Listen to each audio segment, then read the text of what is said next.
Hi guys! Magandang gabi! Welcome back po dito sa Gandara SIU channel for Showbiz Update. Andito na naman nga po akong muli nagbabalik. Ang nagmamaganda po ninyo kachismosang Kim Pao, wala na pong iba, ang lukaret na si Gandara upang magatid po sa inyo ng latest update and fresh happenings patungkol kina Kim Chiu and Paula Avellino. And para po sa gabing ito, ang atin pong tatalakayin at pag-uusapan ay may kinalaman sa po ng Kim Pao, mga kaganapan nitong mga nakaraan. Ay, grabe naman talaga. Syempre yung mga iyuda isa-isahin natin yan, lalo pat apakatahimik nila Kim and Paulo. Ayan, napapadalas na yung kanilang pananahimik. Ayan, tawag dito, napapadalas na yung kanilang pagtahimik. Lumalagay na po ata sa tahimik. Hoy, grabe nga naman talaga yun. Charot lang. But anyway, bago po tayo mag-start, napaka-consistent ni Paula Avellino pagdating kay Kim Chiu, and yun yung nakakatawa dito. Lalo na sa kanilang dalawa, sa relasyon nila. Hoy, makarelasyon talaga, dineclare na. Anyway, bago tayo mag-start, sa mga di pa po nakaka-subscribe dito sa ating channel, paki-click lang po tayo ng subscribe button natin at notification bell na nariyan sa baba para mag-i-updated po kayo at ma-notify tuwing may bago tayong chika at balita sa Kim Pao. Basta mga balita na may kinalaman kina Kim Chiu and Paula Avellino, sagot na natin yan. And unahin nga muna natin yung comment ni Madam Julia Gonzaga kasi medyo nalito ako sa comment niya. Ayan, linawin natin to kasi baka pati kayo ay medyo naguluhan din sa nais kong iparating kagabi. So, sabi ni Madam Julia Gonzales, shoutout po sa inyo. Welcome sa aking channel. Parang ngayon ko lang nabasa inyong pangalan. Huwag mong balik-balikan sa pagbasa. Nagkamali na nga yung tao sa spelling, binubuli mo pa. Ang tinutukoy po niya dito is yung sulat, yung caption ni Kuya William. Ayan, eto siya Ayan. Unang-una, yung nakalagay po dito, Linlang Netflix.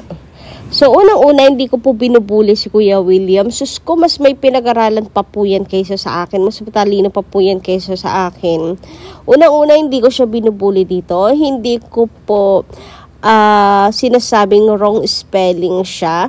Kasi, kung naintindihan po ninyo yung ibig kong sabaw sabihon sa vlog natin kagabi or sa update natin kagabi, is kinikilig ako sa paglagay niya ng Netflix. Kasi double meaning, 'di ba? Double meaning means Netflix and flexing Paula Avellino. Ay, bangga gagawin, kinikilig nga ako actually. So, for me kasi sinadya niya yan. Sa halip na ay, yung Netflix, sa halip na ay, ginawang as in flex, may piniflex. And ano ba yung piniflex dito ni Kuya William? Si Paula Avellino, di ba? Sinong hindi kikiligin yan? O, di ba? Si Paula Avellino yung nasa screen. So, piniflex niya. Oy, proud na proud sa kanyang bayaw. Double meaning kasi. Alam niyo, paano ko ba ito i-explain sa inyo? Hindi ko siya binubuli, kinikilig nga ako. Double meaning, sinasadya niya. It's parang matalino lang yung makakagets nito charot. Parang alam niyo, halimbawa, ano bang pwede example natin? Yung sinasadyang wrong spelling kasi may double meaning. Halimbawa, saklap. Okay, saklap na. Yun na yung pumasok sa isip ko Saklap as in ang saklap ng nangyari. Pero dahil natatawa ka sa saklap na pangyayari doon sa isang tao, sa halip na lap is saklaf. As in yung lap is tawa, laugh. Pinaltan mo, saklaf. Ano pa bang pwedeng example? Yung sinasadya mong wrong spelling dahil naka-double meaning ka. Ayan. Pagalingan na lang sa comment section. Charot. So, hindi ko pa binubuli. Ay, sino ba naman ako para bulihin si Kuya William? Sus ko. Mas matalino pa yan kaysa sus ko po. 1,000 times sa talino niyan sa akin. So, about dito, Madam Julia Gonzaga, sa sinasabi niyo, wag ko nang balik-balikan sa pagbasa. Ay, sorry, hindi ko po mapapangako kasi babalik-balikan ko talaga kasi nakakakilig. Biruin niyo, piniflex ang kanyang bayaw. Proud yarn! Ay, talaga mabongga. So, sana maging malinaw po sa inyo yun, ha? Okay, eto, may naisip ako another example, Madam Julia Gonzaga, para mas madali nyo maintindihan. Parang Happy Tuesday. Kapag nanonood po tayo ng Showtime, Happy Tuesday, pero sa halip na T-U-E-S, yung choose, ginawa nating Chu as in Kim Chu.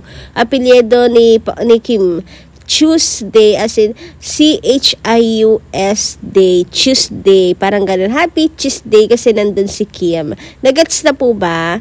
Sinasadyang wrong spelling basta magka-rhyme. Ganyan. Kasi double meaning.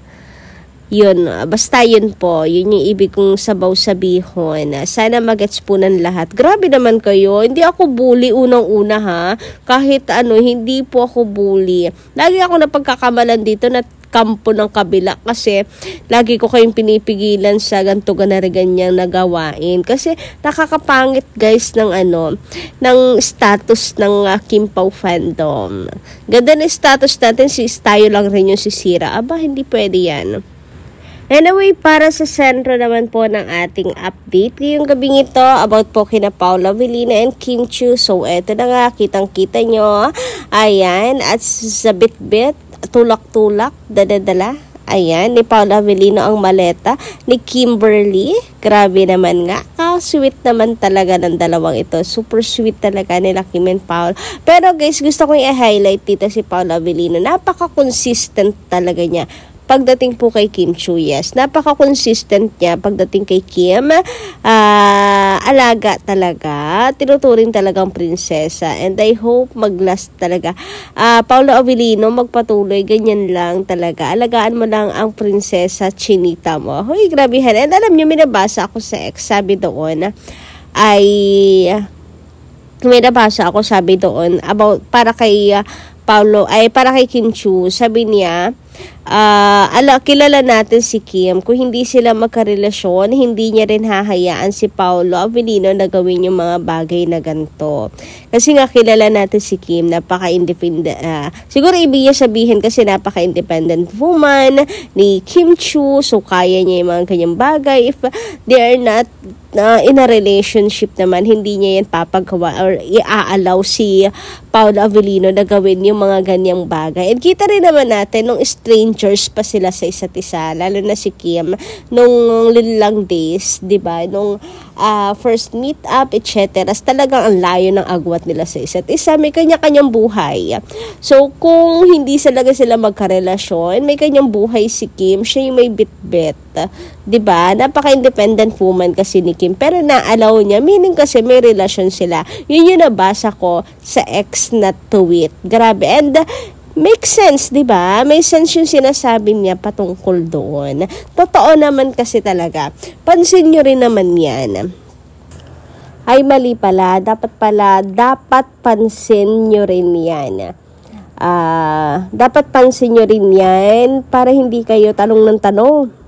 Nadara, ano ba talaga yung estado nilang dalawa. So, para naman po tayong walang alam kasi wala naman pong inaamin sila Kim and Paolo, and we're not that so special para sa akin lang umamin ang Kim Pao para tanongin niyo sa tunay na estado. So, nasa pakiramdam natin yan, sa mga nakikita natin, pakiramdam natin at paniniwala natin tungkol sa kanila based nga sa kinikilos nila. So ako, steady, panatag na panatag talaga yung paniniwala, matatag na in a relationship silang dalawa. So yun lang yung pinagkaiba natin. And ayun, sana nga pansin nyo yung mga ganyan pong bagay. Anyway, sabi naman po dito na isa nating commentor, so I can't read your name because I don't know ano ibig sabihin yan. So anyway, shoutout po sa inyo and magandang gabi. Ang ganda mo talaga, Kimit, ang sexy pa. Ang lucky naman sa'yo ni Paolo. Avellino. Panalo na talaga si Paolo Avellino sa'yo. Kim, nasa iyo na talaga ang lahat. Lahat ng bagay ng maghagis si Lord ng blessings, sinalo ni Kim Chiu lahat. Hehehe. Jackpot ka, Pao. God bless more and more for Kim Pao watching from Japan. Ayan, kaya pala ganyan yung username. Anyway, shoutout sa inyo and totoo. Talagang sinalo ni Kim Chiu. Kagandahan, kabutihan, talento, sinalo talaga ni Kim Chiu eh. Total package talaga for me si Kimi. Kung beauty and brain lang din naman po ang pag-usa. Ang dami ng kay Kim. Pero sa totoo lang, matalino po si Kim Chiu. Hindi lang naman academics yung mas tuturing nating aspeto pag tinabing matalino ang isang tao. Maraming maraming aspects. At the same time, talino, ganda, diskarte, talento, ayan, lahat ng yan meron po si Kim Chiu. Napakaswerte talaga ni Pao kasi napaka-independent woman din po talaga ng isang Kim Chiu. So, ayan, wifey material for me. Anyway guys, hanggang dito lang muna ang aking update. Pa-comment na lang po sa baba na inyong mga reaction. So, hanggang dito lang muna. Maraming salamat. Kita-kits po tayo sa mga susunod ko pang chika.